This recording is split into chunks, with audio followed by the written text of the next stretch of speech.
Welcome back to the Mid-Year YouTube channel. Today's episode of working on the 67 Roadster. We have a lot of work to do. We have to work on the firewall, we have some splash shields to do, some finish work on the car, and then we get to install the front end on this thing to make it look like a car again. So be sure to stick around. So in the last video, we finished up the back half of the car, and now it's time to jump to the front half. So now we need to work on the firewall a little bit, get that ready, and then get the front end glued on. Now you can see this front end is used, and it had some trimming to remove it. Somebody cut the front off, kind of like they would on a C1 Corvette. I have some patch panels for this. I may look up in my attic to see if I have better parts than what he supplied. And we also have to get the hinge pillars on. But first, we got to get this front end out of the way because we need to install the top part of the firewall that's missing as well as the plenum. So I got the front end off and off to the side. Now we can get a better look at this firewall here.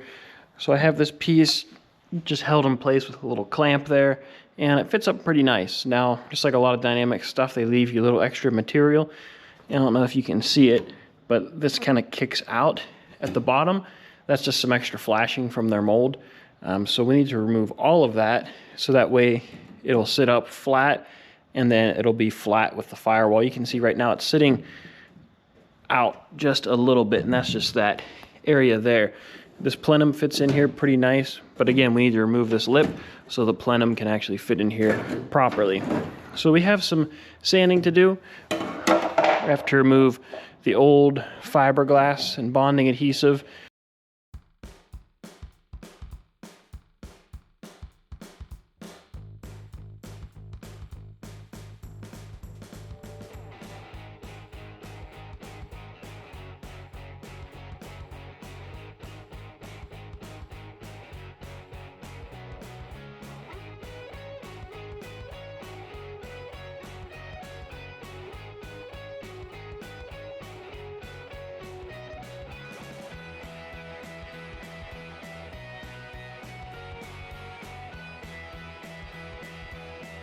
I attached the #1 body mount brackets to both the driver and passenger plenums. I used solid aluminum rivets to attach those, and they fit up pretty well. And everything's mocked up here for the last time, so now we're going to go ahead and pull all these pieces off. We'll put glue on them, starting with the upper part of the firewall, and then we'll do each plenum.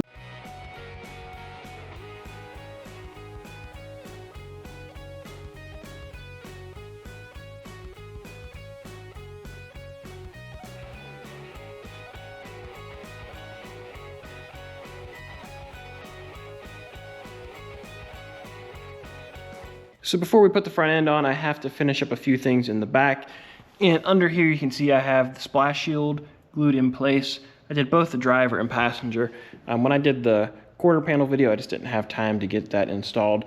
So I have both of those in and they're curing. We need those in place before I put the wheels on. So when I put the wheels on, we can get the car back on the ground and do the final preparations for the front end. I pulled all the clamps off of the firewall, so we glued this top section of the firewall on, as well as these plenums on both the driver and passenger side, and those turned out nice. But we need to install the hinge pillar fiberglass. I leave those out when I build the car, just so I have full access to weld the hinge pillar onto the rocker, as well as any windshield frame repairs I may have to do. I put washers in its place to have the correct distance set up, but now it's time to actually get the fiberglass in place. But to do that, I need to pull both doors.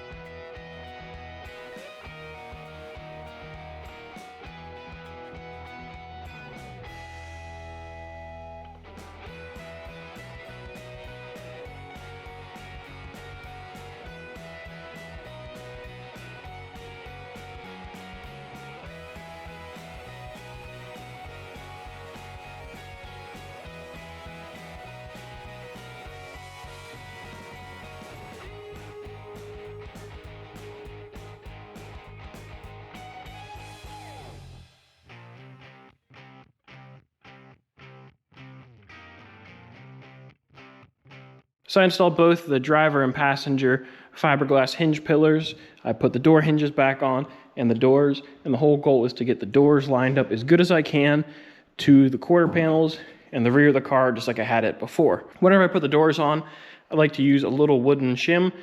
I just take a bunch of basically door wedges, tape them together to make a tapered shim, and I use a mallet to tap that in to raise the door up, and I use a screwdriver to help find the bolt holes for the doors, and I get the doors mounted up. And then we also laid the front end on. It's literally just sitting here for the first test fit, and I have the chain hoist holding the front.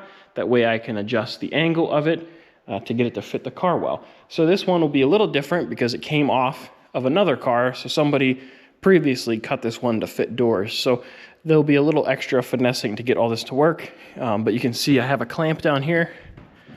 And guys, this fits really good on this side. Basically from here down is pretty much ready to glue. I'm happy with the way that fits.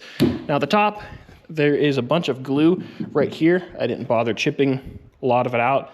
This was over here, and there are a bunch more chunks that I broke out. So this is standing up right here. I need to grind the hinge pillar, and I need to grind the front end to relieve this, so that way this comes down to the door level. But overall, that looks pretty good. And if you saw my last video on core supports, we have the 67 core support sitting in here. It looks like it's gonna work. The body's not like really shimmed up. It needs to be tilted forward a little bit, but I think the front end could be a little high. We have some tweaking to do, but I think overall it's gonna fit up really nice. Now this side, every time I move one side, the other side moves. So this one again needs some massaging right here to allow this to relax. This is a little too high, and then we're a little low pretty much the whole way up. So what I need to do is build this up just a hair, and that'll pull this front end out. I need to scuff up the new section of the dynamic Corvette upper firewall.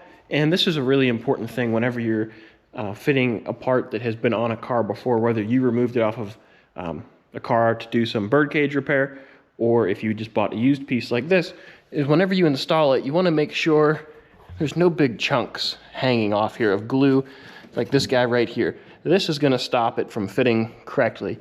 So is all of this goop in here. So we want to go ahead and clean all this, and there's a couple little chunks here and there that flake off. We're going to want to get all this stuff out of here, so that way we just have a nice clean surface for all this stuff to land.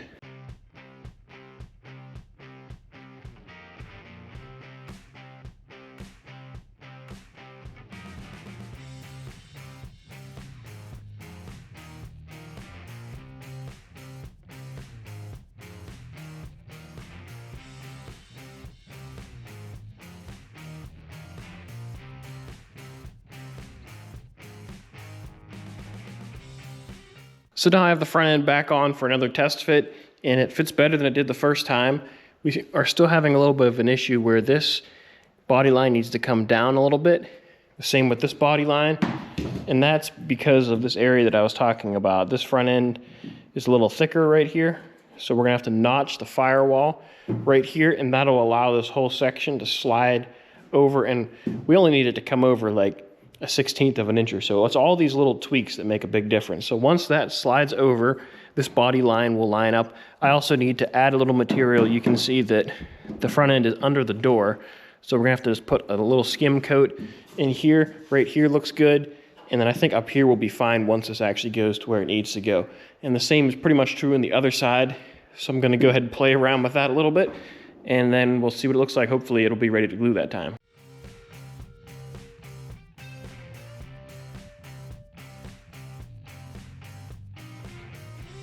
So I have the car leveled out. I made sure the chassis is the same distance from the ground up at 4 different spots the whole way around, because all 4 of these wheels are different sizes, which is fine.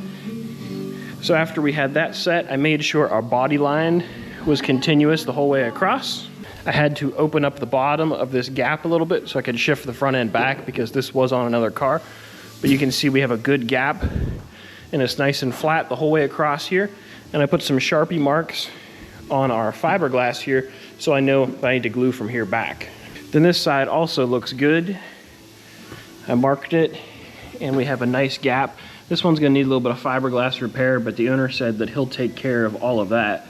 I have a little bit of a high spot here I need to work on, but you can see overall it fits really nice. So I'll take care of that one little spot. We'll pull it off, clean everything, and we'll apply our glue, and then clamp this thing up and let it sit overnight.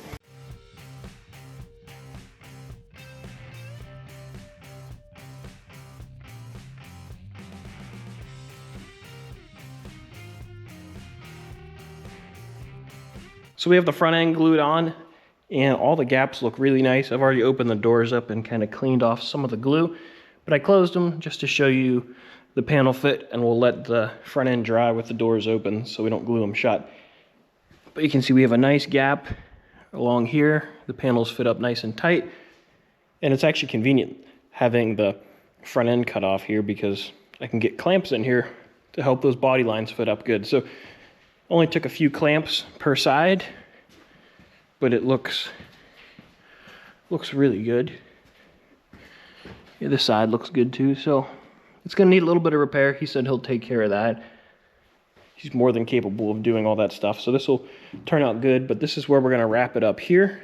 Next week, I'll work on filling the center area in, getting the hood on, getting the body bolted down, and we have some floor repairs left. I have a couple little spots I need to repair, and I have to clean up like the quarter panels. I want to sand those a little bit and just do some little tidying up things just so it looks presentable and we're happy with the product. So that's going to be in next week's video, but that's pretty much going to wrap it up for the big projects on this thing. I hope you guys have enjoyed this Roadster build. That's pretty much going to do it for it. We have some finished work to do, and then it's going to be heading home to become a Restomod. So maybe there'll be one more video on it. I'm not really sure at this point, but then we're going to be jumping onto the split window behind me that's been waiting very patiently. We have a lot of work to do on that car, and we'll hopefully be getting that car wrapped up before the end of the year. And the 68 Corvette will be coming up very soon as well. So if you enjoyed the video, please give it a thumbs up. Don't forget to subscribe so you don't miss any of these projects. And I have a lot of work to do, so I'll catch you guys later.